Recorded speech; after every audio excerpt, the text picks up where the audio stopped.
کفر کو اسلام میں لانے کے لیے یا بگڑے ہوئے مسلمانوں کو صحیح اسلام میں لانے کے لیے اللہ نے صرف ایک نظام رکھا ہے.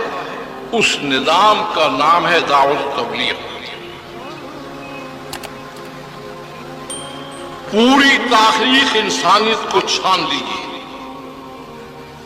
کبھی کفر اسلام میں نہیں آیا ہے سوائے اصحاب دعوت کی، اور کبھی بگڑے ہوئے مسلمان صحیح اسلام کے اندر نہیں آئے ہیں سوائے اصحاب دعوت کی.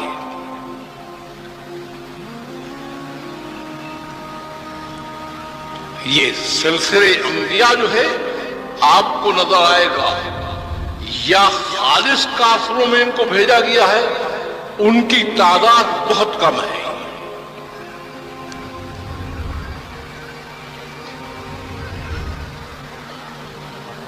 غیر مسلموں اور کافروں کی طرف جو انبیاء علیہ السلام بھیجے گئے ہیں ان کی تعداد بہت کم ہے. جو مسلمان ہو کر زندگی کافروں کی گزارتے تھے ان کی طرف زیادہ انبیاء کو بھیجا گیا ہے. اکثریت انبیاء کی وہ ہے جو ایسے مسلمانوں کی طرف بھیجی گئی ہے جو مسلمان ہو کر اللہ پر ایمان رکھتے ہوئے، اللہ کی کتاب پر ایمان رکھتے ہوئے، اللہ کے رسول پر ایمان رکھتے ہوئے، اللہ کے دین پر ایمان رکھتے ہوئے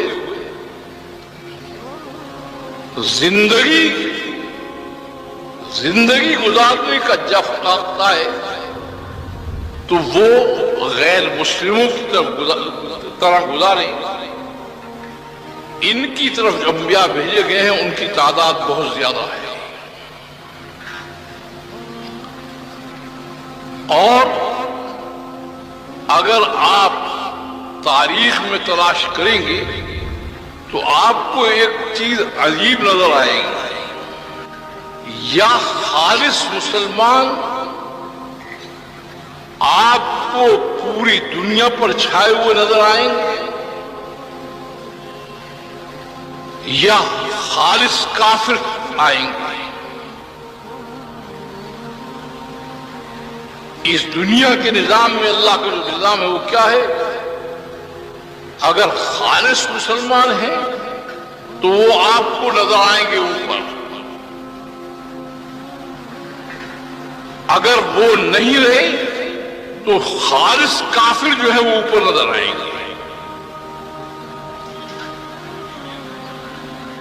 یہ طبقہ جو مسلمان ہوا ہے بلحاظ اللہ پر ایمان رکھنے کے، اللہ کے کتاب اللہ کے رسول پر ایمان رکھنے کے، اللہ کے دین کو حق جاننے کے، جو غیر مسلموں کی زندگی اپنا کر چلتا ہے، یہ تاریخ میں ہمیشہ آپ کو مار کھاتا ہوا نظر آئے گا.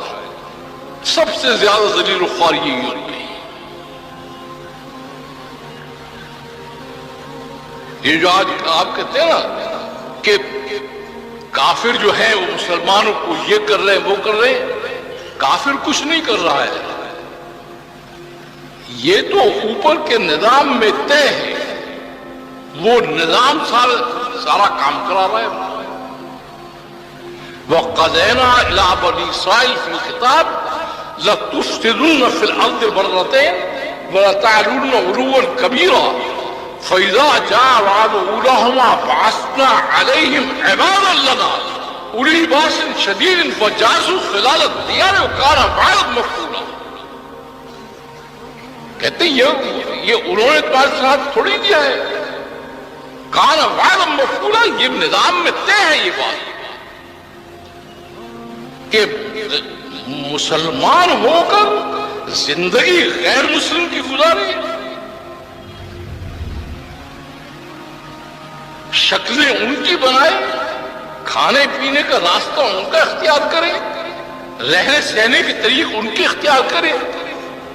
کہتے ہیں میری غیرت اس کو ہوا نہیں کرتی، اس لیے افتؤمنون ببعض الکتاب وتکفرون ببعض فما جزاء من يفعل ذلك منكم الا خزي في الحياة الدنيا ويوم القيامة يردون الى اشد العذاب۔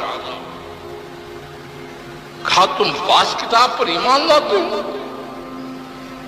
بعد کا کفر کرتے ہو۔ اس کے مفسرین نے لکھا ہے کہ وہ انکار نہیں کرتے تھے، وہ کیا کرتے تھے کہ جب وقت آتا تھا ماننے کا کہتے تھے اللہ کو بھی مانتے ہیں، اللہ کی کتاب کو بھی مانتے ہیں، اللہ کے دین کو بھی مانتے ہیں، اللہ کے رسول کو مانتے ہیں، اور جب چلنے کا وقت آتا تھا تو غیر مسلموں کی زندگی گزارتے تھے۔ اب اس کے لیے کیا کہا ہے کہ دنیا میں ان کو سب سے ذلیل اور خوار رکھنا یہ میری ذمہ داری ہے، اللہ کہتے ہیں۔ اب کون عزت دے؟ بنائے جاؤ منصوبے، آپ اسکیمیں چلائے جاؤ، شور مچائے جاؤ، بنتا کیا اس سے؟ تو جب امتیں اس میں پھنستی تھی تو ان کے دماغ میں ایک فطور آتا تھا، اس میں پھنستی تھی اور کافر پڑھائی کرتے تھے تو ان کے دماغ میں آتا کیا کہتے ہیں، ہم بہرحال مسلمان تو ہیں، وہ یہ کہتے ہیں ہم بہرحال مسلمان تو ہیں، وہ تو کافر ہیں۔ اب ضابطہ جو ہے وہ معلوم نہیں تھا، ضابطہ جو ہے وہ کیا تھا کہ مسلمان ہو کر کافر کی زندگی گزارے گا تو میرا ضابطہ یہ ہے کہ کفار کو مسلط کر کے ان کو پٹواؤں گا، اور اس کی وجہ بھی بتائی گئی ہے کہ ان کی پٹائی سے شاید اس کو اپنے راستے کی طرف رجوع نصیب ہو جائے اور یہ اپنی زندگی کو بدل لے،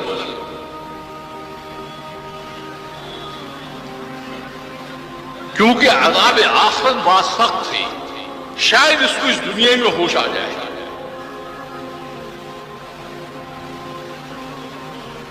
کافی دن کی بات ہے، میں کراچی میں بیان کر رہا تھا تو وہ جسٹس صاحب بیٹھے ہوئے تھے، انہوں نے بعد میں مجھ سے کہا، کہنے لگے ہمارا یہ کیا بات ہے، اللہ نے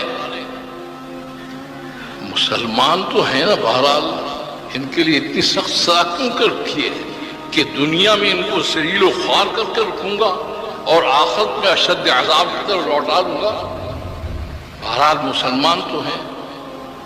میں نے کہا جسٹس صاحب یہ بات آپ مجھ سے پوچھ رہے ہیں، روز تو ملاوٹ والوں کو آپ سزا دیتے ہیں